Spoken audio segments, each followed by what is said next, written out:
کہ آپ نے کئی مرتبہ یہ حدیث بیان کی ہے کہ 6 لوگوں پر اللہ تعالیٰ نے لعنت فرمائی ہے، جن میں سے ایک میری سنت کو ترک کر دینے والا بھی ہے۔ چنانچہ اس دن میں جو لوگ فرض نماز سے جڑی ہوئی 12 سنت موقدہ چھوڑ دیتے ہیں، کیا وہ لوگ لعنت کے مستحق نہیں قرار پائیں گے؟ وضاحت فرما دیں۔ مجھے اس سوال میں جو سمیل آ رہی ہے وہ آپ لوگوں کو بھی آ گئی ہوگی بیسیکلی، جو وہ کہنا چاہ رہے ہیں۔ ہمارا ایک کلپ اپلوڈ ہوا تھا کہ جو لوگ نماز نہیں پڑھ سکتے سنتوں کے ساتھ، جن کو صرف عشاء کی 17 رکعتیں بتائی گئی ہیں، تو ان کو بتایا تھا ہم نے دن رات میں تو ٹوٹل رکعتیں 17 ہیں جن کی پوچھ آپ سے ہونی ہے، 2 فجر کی، 4 ظہر کی، 4 عصر، 3 مغرب، 4 عشاء۔ وطر اور سنت موقدہ یہ سب سنت عبادات ہیں، بلکہ نفلی عبادات ہیں۔ سنت جب ہم کسی کے اوپر بول رہے ہوتے ہیں تو اس سے مراد طریقہ ہوتا ہے۔ آپ قرآن و سنت میں اللہ تعالیٰ نے سنت کا لفظ اپنے لیے بھی استعمال کیا ہے، سنت اللہ، کیا مطلب؟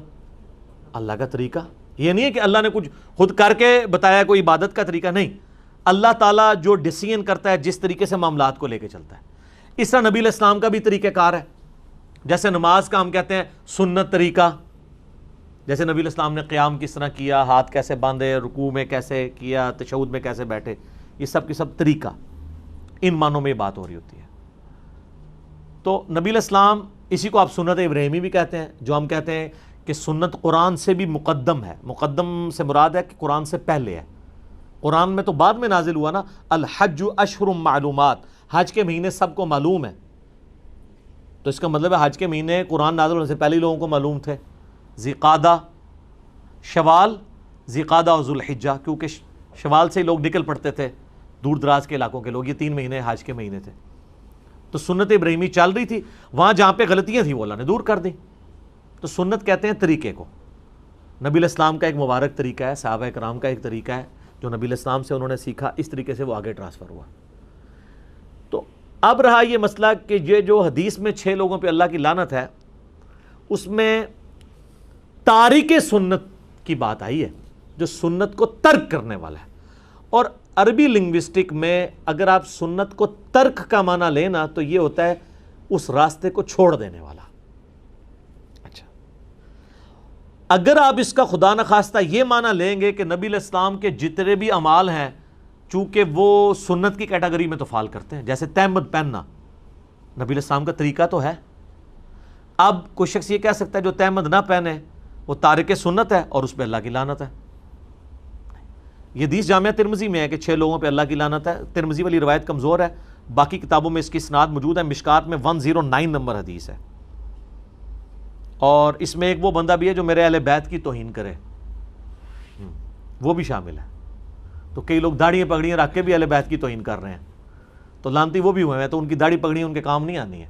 ایک اس میں آخری ہے جو تارک سنت ہے، سنت کو حقیر سمجھ کے چھوڑنے والا، سنت سے نفرت کی وجہ سے سنت کو چھوڑنے والا۔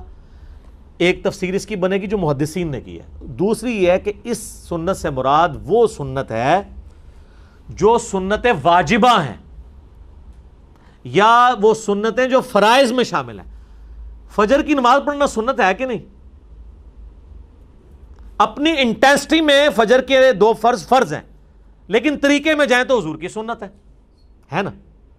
تو فجر کے 2 فرض وہ سنت ہے جس کو ترک کرنے والا لعنت کا مستحق ہے۔ تہمد وہ سنت نہیں ہے جس کو ترک کرنے والا سنت تارک سنت آئے گا۔ تو یہ 3 مفہوم بن جائیں گے۔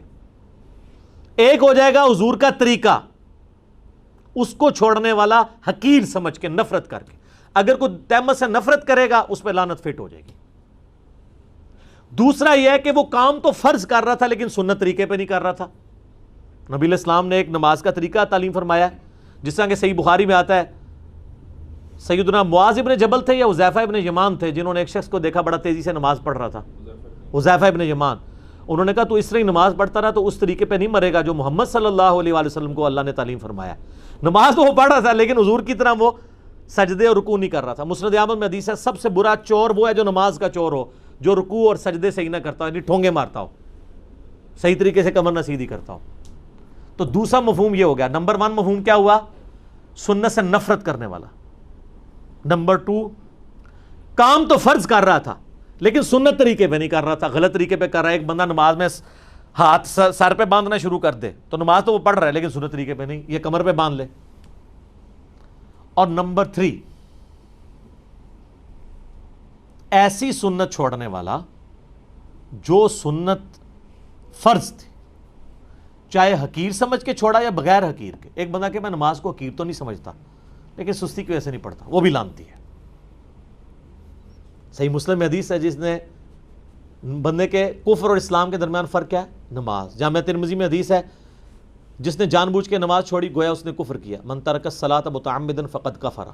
جامعہ ترمذی میں شقیق تابعی کا قول ہے کہ صحابہ کرام تارک نماز کے سوا کسی اور کے اوپر کفر کا فتویٰ نہیں لگاتے تھے، اور کفر کا فتویٰ تو قرآن میں آیا ہے وَأَقِیمُوا الصَّلَاةَ وَلَا تَكُونُوا مِنَ الْمُشْرِكِينَ، سورہ الروم میں. نماز کو قائم رکھو اور مشرکین میں سے نہ ہو جاؤ. تو 3 طرح سے لوگ سنت کے حوالے سے لعنت کے مستحق ہوں گے. نمبر 1، کسی سنت سے نفرت کی وجہ سے چھوڑ دیں، حقیر سمجھ کے. پگڑی کوئی نہیں باندھتا، تارک سنت ہے، لعنتی نہیں ہوگا. ہاں اگر وہ پگڑی سے نفرت کرے گا تو اب وہ لعنتی ہو گیا. ویسے نہیں باندھتا ٹھیک ہے، حضور نے اسے سنت واجبہ ڈکلیئر نہیں کیا. سنت کو حقیر سمجھ کے چھوڑنے والا. دوسرا، فرض کام کر رہا تھا لیکن سنت طریقے پہ نہیں کر رہا تھا، وہ بھی لعنت کا مستحق. اور نمبر 3، وہ سنتیں جو حضور نے فرض کے طور پہ تعلیم فرمائی ہیں، دین میں ضروری جاری کی ہیں اور اس کے چھوڑنے پہ وعید بتائی ہے، اس کو چھوڑنے والا بھی لعنتی ہوگا. اب آ جائیں یہ فرض کی جو 12 سنتیں ہیں، کس ضعیف حدیث کے اندر صحیح تو ہی نہیں ہے یہ 12 سنتیں چھوڑنے والے کے اوپر حضور کی کوئی وعید موجود ہے؟ ہاں، اس کا تو اسلوب بھی بالکل ڈیفرنٹ ہے. بخاری و مسلم دونوں میں موجود ہے. نبی علیہ السلام نے فرمایا جو فرض کے سوا 12 رکھتے قائم رکھے گا اللہ تعالیٰ اسے جنت میں محل عطا فرمائے گا. یہ ہے فضیلت. وعید بتائیں کدھر ہے؟ وعید ہم آپ کو بتاتے ہیں. ہاں جی جناب، اب آ جائیں آپ اس مثال کی طرف کہ کون سی ایسی سنتیں ہیں کہ جن کو ترک کرنے والا لعنت کا مستحق ہوگا. وہ سنتیں ہیں جن کے اوپر تاکید کی گئی ہے کہ یہ سنتیں واجب کے درجے میں، جس میں مسلمان مردوں کے لیے ٹاپ آف دا لسٹ داڑھی کی سنت ہے، کیونکہ اس کی اصل اور جڑ موجود ہے سورۃ النساء آیت نمبر 119 میں کہ شیطان نے کہا تھا وَلَآمُرَنَّهُمْ فَلَيُغَيِّرُنَّ خَلْقَ اللَّهِ، اے اللہ میں تیری مخلوق کو ابھاروں گا کہ وہ تیری بنائی ہوئی تخلیق کو بدلیں گے.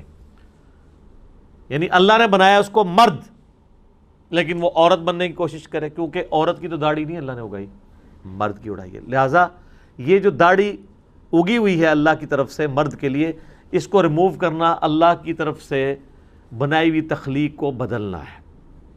لیکن یاد رکھیے گا بعض چیزیں جو تخلیق بدلنے والی ہیں وہ سنت میں اور فطرت میں داخل ہیں، جس طرح ختنہ کروانا، مونچھیں پست کرنا، داڑھی بڑھانا مسلم شریف میں آتا ہے. بخاری مسلم میں تو جو متفق علیہ حدیث ہے اس میں تو مونچھیں پست کرنا، زیر ناف بالوں کو صاف کرنا، ناخنوں کو کاٹنا، بغلوں کے بال اکھیڑنا یا کاٹنا اور مونچھوں کو پست کرنا. اب ختنے میں بھی آپ تخلیق کو بدل رہے ہوتے ہیں لیکن وہاں پہ اس کو بدلنا سنت ہے. داڑھی کے کیس میں وہ پھر دوسری چیز آ جائے گی کہ مرد کو اللہ نے داڑھی دی ہے آپ اس کو بدل دیں، عورت کو اللہ نے داڑھی نہیں دی ہے. اسی لیے کہا جاتا ہے کہ عورت کے اگر داڑھی کے بال نکل بھی ہیں تو وہ بال ریموو کر سکتی ہے، داڑھی کے آئی بروز نہیں کر سکتی. اس کے اوپر وہ حدیث لگے گی بخاری مسلم کی کہ نبی علیہ السلام نے لعنت فرمائی ان عورتوں پہ جو چہرے کے بال اکھاڑیں، دانتوں میں گیپ بنوائیں یا ٹیٹو بنوائیں، جو میں نے پچھلی دفعہ ڈسکس کیا تھا. تو ظاہر مرد بھی اس میں داخل ہے. یہ نہیں ہے کہ اب وہ عورتوں کے لیے حدیث ہے، وہ جنرل حدیث ہے، جو بھی وہ کام کرے گا اس کے اوپر اپلائی ہو رہی ہوگی.